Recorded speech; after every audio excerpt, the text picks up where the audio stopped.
ప్రథమ కథ ప్రారంభः పంచమో కథ ప్రారంభः.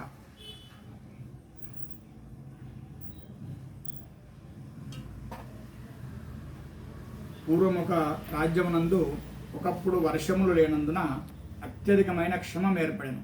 నదులు, తాటాకములు, బావులన్నీ జలరహితములయ్యెను. మహావృక్షములు కూడా ఎండిపోయి పంట భూములన్నీ బీడుబారినవి. పశువులకు గ్రాసము లేక బాధపడసాగినవి. ఒకనాడు పశువుల కాపరులందరూ కలిసి పశువులను తీసుకొని గడ్డి కొరకు చాలా దూరం వెళ్ళిరి. అయినను ఎక్కడా భూమిపై పచ్చగడ్డి కనబడలేదు. అప్పుడు వారందరూ ఒక మర్రి చెట్టు నీడయందు కూర్చొని కర్తవ్యమును గూర్చి చింతింపసాగిరి. వారిలో శివలింగడని బాలుడు, మిత్రులారా, ఇది దైవ ఘటన, మనమేమీ చేయలేము. అందుచేత ప్రస్తుతము మనము దైవానుగ్రహ సంపాదనకై కృషి చేయవలెను. మిక్కిలి త్వరగా ఫలితమునిచ్చు సోమవార వ్రతమును భక్తితో చేసినచో తప్పక అనుకున్న దాన్ని సాధించవచ్చును. మన కోరికలు తీర్చునని పెద్దలు చెప్పుకొనుచుండగా నేను వినియున్నాను. కావున మన కష్టములు తీరి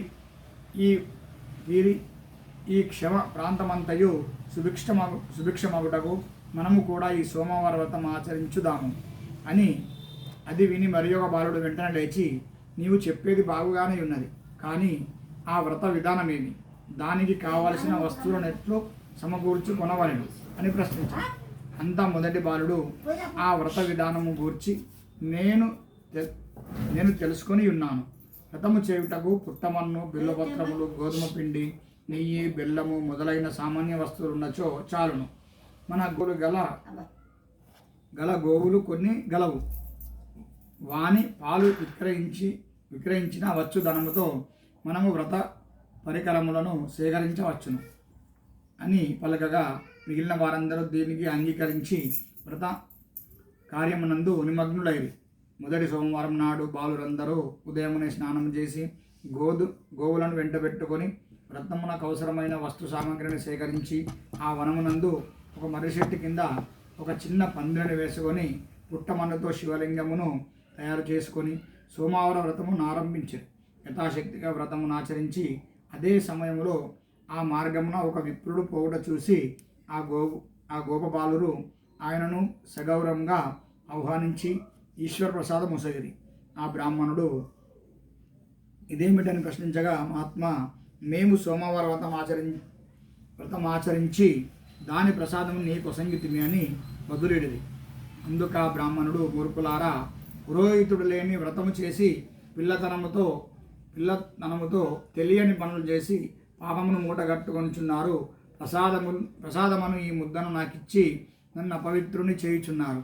నన్నీ విధముగా అవమానించుట తగదనుచు కోపించి ప్రసాదమును పారవేశాను.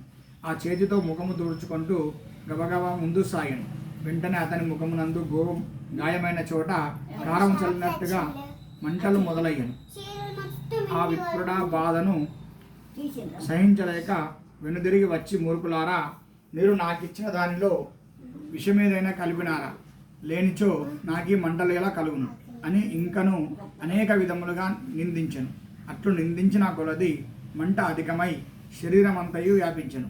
ఆ బాధను సహింపలేక ఆ విప్రుడు భూమిపై పడి దొర్లుచుండగా సౌహృదయుడైన శివలింగుడు ఆ బాలుడు ముందుకు వచ్చి, ఓ బ్రాహ్మణుడా, బాధపడకు, నీ దురహంకారమే నిన్నిట్లు చేసినది.